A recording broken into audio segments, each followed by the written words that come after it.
Salut la team, bienvenue sur ma chaîne Ryan Fitness et aujourd'hui nouvelle vidéo. Et comme promis, je vais vous donner mon petit point de vue sur Louis Boyard, le député de la LFI et aussi du film Creed 3 dans 2 minutes. Bougez pas. Bon, je vais vous parler de Rocky 3. Et du coup, j'ai pas eu encore l'occasion d'aller le voir. Je pense pas que je vais aller le voir au cinéma parce que il y a eu trop de débordements, malheureusement, avec toutes ces bagarres, tous ces challenges bidons de TikTok. Et ça dessert bien le film, mais malheureusement, moi, j'ai pas envie d'aller dans une salle de ciné pour risquer de tomber dans un fight entre deux bandes rivales. Hein. Après, je pense que le film doit être aussi bien que le reste qui était Creed 1, l'héritage, et Creed 2, quand il y a eu le retour de... Comment il s'appelle? De... Oh, comment il s'appelle déjà? Bref, quand vous aurez le nom de Drago. De Drago avec son fils, etc. Ensuite, ce que je voulais dire, c'est que ouais, j'ai vu que le résumé et la bande-annonce. Après, euh, j'ai vu aussi beaucoup passer que il n'y avait pas Stallone.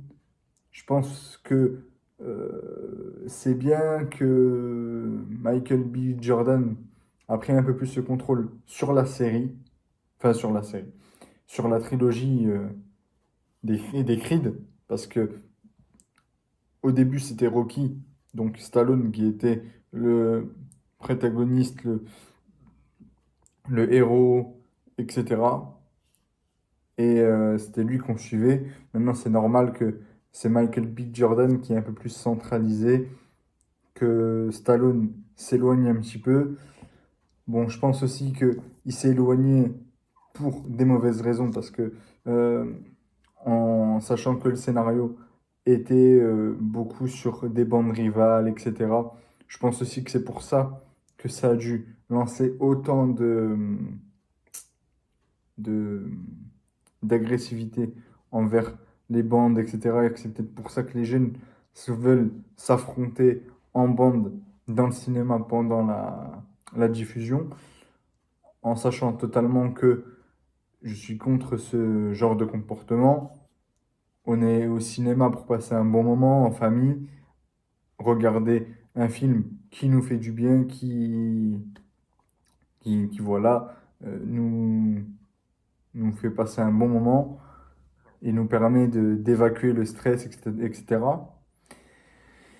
Et là, malheureusement, avec tout ce qui se passe, ça donne pas du tout envie d'aller voir ce film au cinéma. Et c'est contre-productif pour le film, même si ça a l'air d'être un super film, malgré que je suis pas fan de ce genre de scénario qui part sur bande rivale, etc. Je pense qu'on est en train de perdre l'essence même de la boxe. Après, peut-être que je me trompe et qu'il faudrait que je voie le film. D'ailleurs, je ferai un petit retour sur le film une fois que je l'aurai vu, mais quand il arrivera sur les plateformes de Netflix, parce que j'ai pas envie d'aller dans une salle de ciné pour qu'il y ait une bande rivale et qu'il y ait un affrontement et qu'on perd du temps et qu'à la fin, j'ai pas envie de regarder le film, que je demande le remboursement parce que la séance de cinéma elle a été annulée à cause de trois ou quatre blaireaux qui veulent se mettre sur la tête. En plus, euh, comme je disais, c'est un truc qui ne sert à rien, juste à faire monter la violence alors qu'il y a assez de violence en France actuellement. Je pense qu'on est assez violent, on est assez violent. Je me mets pas dans ce côté violent, mais je pense qu'en France, il y a assez de violence actuellement, avec tout ce qui se passe, avec les augmentations, les gens pètent des câbles. C'est pas le moment de se mettre sur la tête à cause d'un film qui a rien à voir en plus dans ce challenge bidon. Et voilà. C'est tout ce que j'avais à dire pour le film au Creed 3. Et je vous donnerai un peu plus de détails quand je le regarderai au cinéma. Et on va passer directement, sans coupure, à Louis Boyard et son bloc challenge. Alors, personnellement, moi, s'il y a bien un seul député en France que je ne peux pas me blairer, c'est bien Louis Boyard. Hormis que, bon, il a fait son truc chez Cyril Hanouna. Ça, bon, bref, ça je mets de côté. Mais qui pousse la jeune génération à se révolter. Tu peux vouloir te rebeller contre le gouvernement, mais bloquer des institutions scolaires pour que les gens puissent apprendre sereinement, dans de bonnes conditions, pour pouvoir ensuite valider leur diplôme ou leur examen final, pour pouvoir ensuite être libre et pouvoir faire ce qu'ils souhaitent dans la société française. Le fait de bloquer des établissements scolaires pour justement, euh, pour justement faire enfin, pour faire passer un message, je pense pas que c'est le meilleur moyen pour, euh, pour la société d'avancer, en sachant que je pense aussi que c'est pas le rôle d'un député de pousser au chaos dans la société en sachant tout ce qui se passe actuellement. Mais peut-être que je me trompe, mais en attendant, pour moi, Louis Boyard, il ne doit pas être député, il ne doit pas être, il doit pas être dans un gouvernement, même si il est dans le groupe de Jean-Luc Mélenchon, même si, voilà, c'est la LFI, et la LFI, elle commence à hérisser le poil d'un peu beaucoup de Français actuellement. Et en plus, pousser les jeunes à faire obstacle à dans les établissements scolaires, en sachant que déjà il y a beaucoup de violence en France, que les jeunes se laissent manipuler par la société. Si en plus le député lui-même s'amuse à pousser au chaos dans la société, je ne pense pas que la France va pouvoir bien avancer correctement avec le peuple et en sachant tout ce qui se passe actuellement. Et en plus, je voulais aborder aussi le sujet du 49.3, la réforme des retraites. Moi, personnellement, la retraite, je vais pas vous mentir, mais personnellement, moi, je trouve, enfin, peut-être que je me trompe aussi, parce qu'on n'a pas toute la science infuse, mais moi, je vous dis clairement ce que j'en pense. La retraite, ça va être très bientôt une légende urbaine pour la jeune génération qui arrive après nous, enfin même pour nous, parce que euh, nos parents auront une retraite, ça c'est sûr. Peut-être pas la meilleure, peut-être pas la plus grande, mais nous, ma génération en tout cas, qui est née dans les années 90,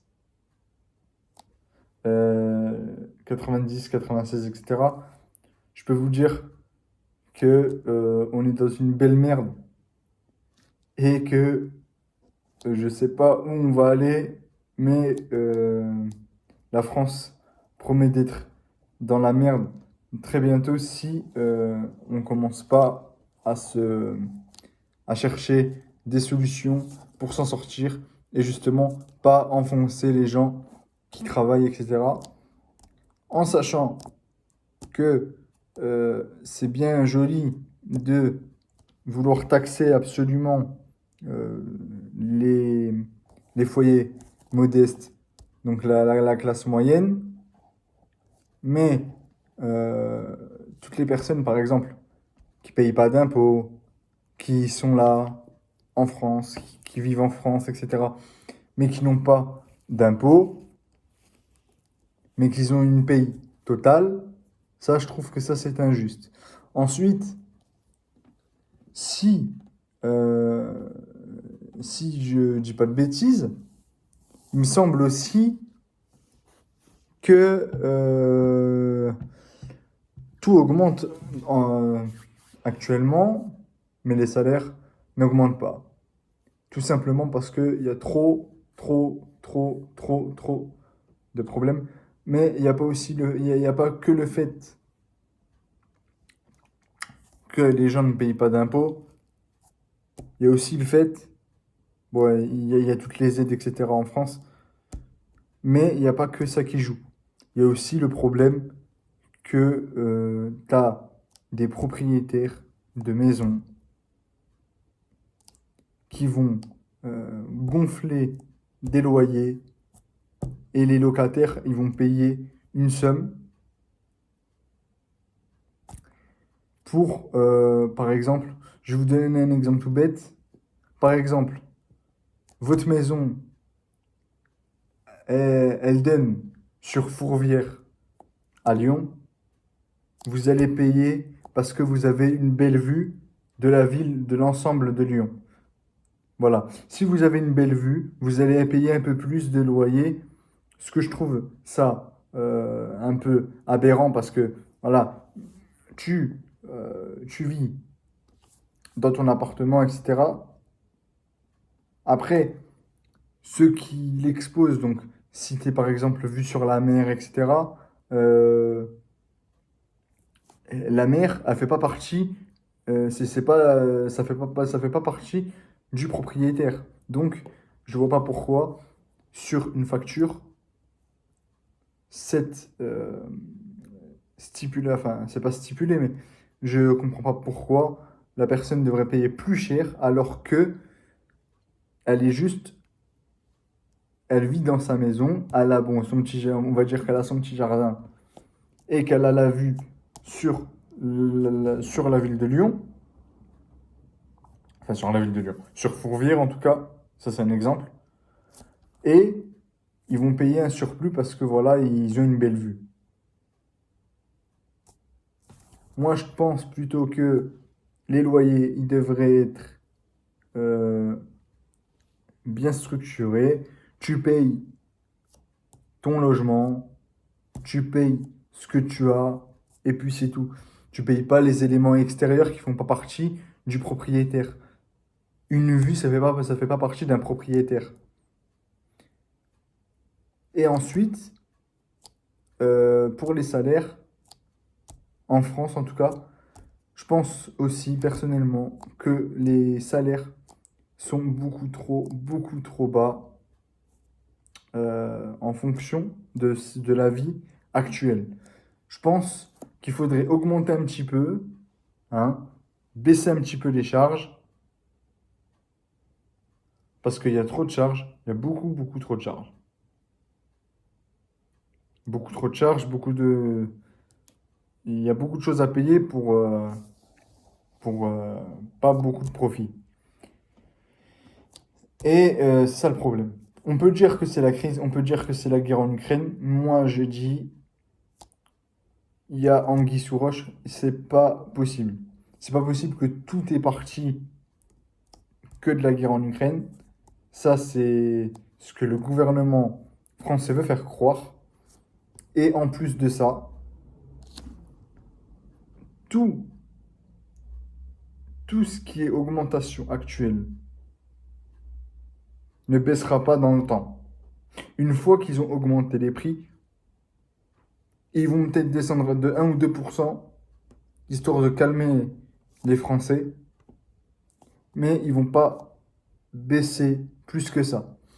Donc, moi, ce que je dis, c'est qu'il faudrait les loyers, il faudrait les revoir. Revoir les loyers, revoir cette gestion. Revoir cette gestion en France. Augmenter les salaires qui doivent être augmentés. Baisser les salaires qui doivent être baissés. On peut me dire ce qu'on veut, mais je vais vous donner un exemple tout bête. Un footballeur, c'est une aberration. Un footballeur, la somme qu'il touche, c'est une aberration. Qu'il fasse un mauvais match ou un bon match, c'est pareil. Il va toucher sa somme. Ce qui n'est pas normal. Ça reste un sport et même,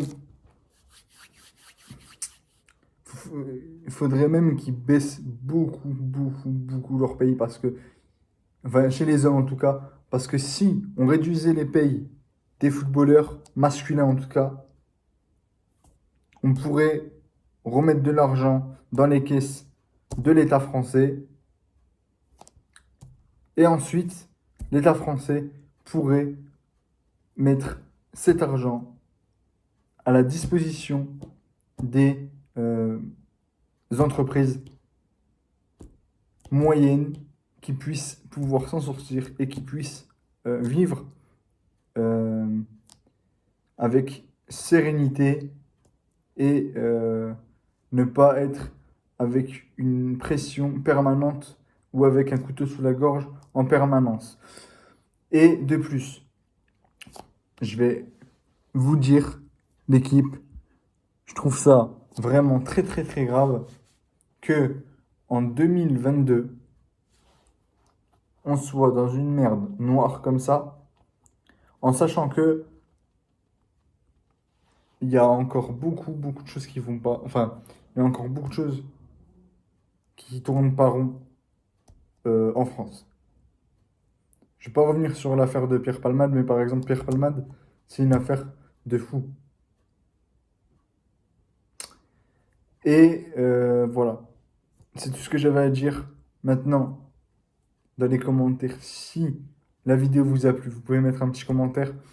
Si vous voulez me suivre sur les réseaux sociaux, il n'y a pas de souci, vous activez la cloche pour avoir les vidéos, pour avoir les vidéos en avant-première. Euh, et ensuite, sur tout ce qui est réseau social, donc Instagram, YouTube, TikTok, tout sera en description. En tout cas, c'était Ryan de la chaîne Ryan Fitness. À la prochaine. Ciao, ciao.